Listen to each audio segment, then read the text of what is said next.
வணக்கம், நல்லா இருக்கீங்களா? முட்டை பொரியல் எப்படி பண்ணலான்னு பார்க்கலாம். அதுக்கு தேவையான பொருள் என்னென்னு பார்த்துடலாம். 4 முட்டை எடுத்துருக்கிறேன். ஒரு வெங்காயத்தை சின்னதாக கட் பண்ணி வச்சுருக்கேன், பெரிய வெங்காயம்.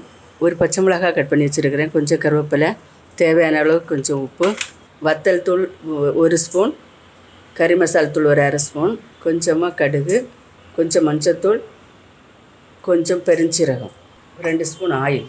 இவ்வளோதான் நமக்கு தேவையான பொருள். இப்போ நம்ம எப்படி செய்யலான்னு சொல்லி பார்க்கலாம். இப்போ ஒரு பாத்திரம் அடுப்பில் வச்சாச்சு, தீ பற்ற வச்சிடலாம். இந்த முட்டை பொரியல் சீக்கிரமாக செஞ்சிடலாம். இப்போ வேலைக்கு போகிறவங்க அவசரமாக தொட்டுக்கிட்ட ஏதாவது பண்ணணும் அப்படின்னு நினச்சாங்கன்னா இது வேகமாக செய்கிறதுக்கு நல்லாயிருக்கும், சாப்பிடவும் நல்லாயிருக்கும், சீக்கிரமாக செய்யவும் செய்யலாம். பார்க்கலாம்.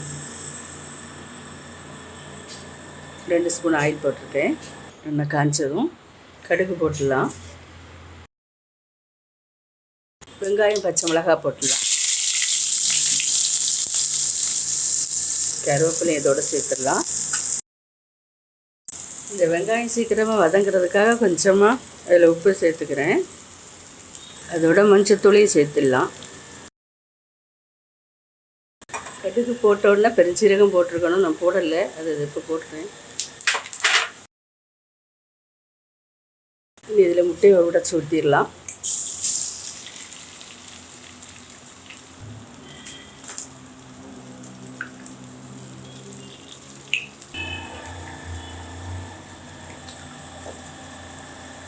அடுப்பை சிம்மிலே வச்சுருக்கலாம்.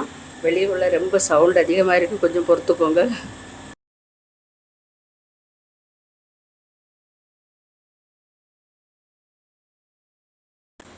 கொஞ்சம் சால்ட்டு சேர்த்துக்கலாம்.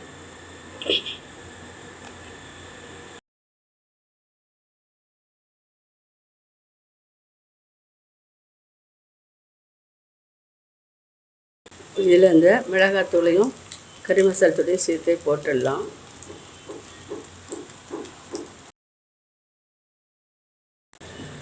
காரம் எல்லாம் உங்கள் அளவுக்கு நீங்கள் போட்டுக்கோங்க.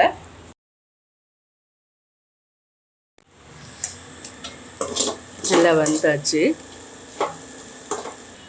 மல்லி இலை கொஞ்சம் போட்டுடலாம். ஸ்டவ் ஆஃப் பண்ணிடலாம். சுவையான முட்டை பொரியல் ரெடி ஆகிருக்கு. டேஸ்ட் பண்ணி பார்த்துடலாம். ரொம்ப நல்லா வந்திருக்கு, டேஸ்ட்டாக இருக்குது. உங்கள் வீட்டில் ட்ரை பண்ணி பாருங்கள். இந்த வீடியோ உங்களுக்கு பிடிச்சிருக்குன்னு நினைக்கிறேன். லைக் பண்ணுங்கள், ஷேர் பண்ணுங்கள், கமெண்ட்ஸ் பண்ணுங்கள், சப்ஸ்கிரைப் பண்ணுங்கள், பக்கத்தில் இருக்கிற பெல் ஐக்கானை கிளிக் பண்ணுங்கள். நன்றி. God bless you.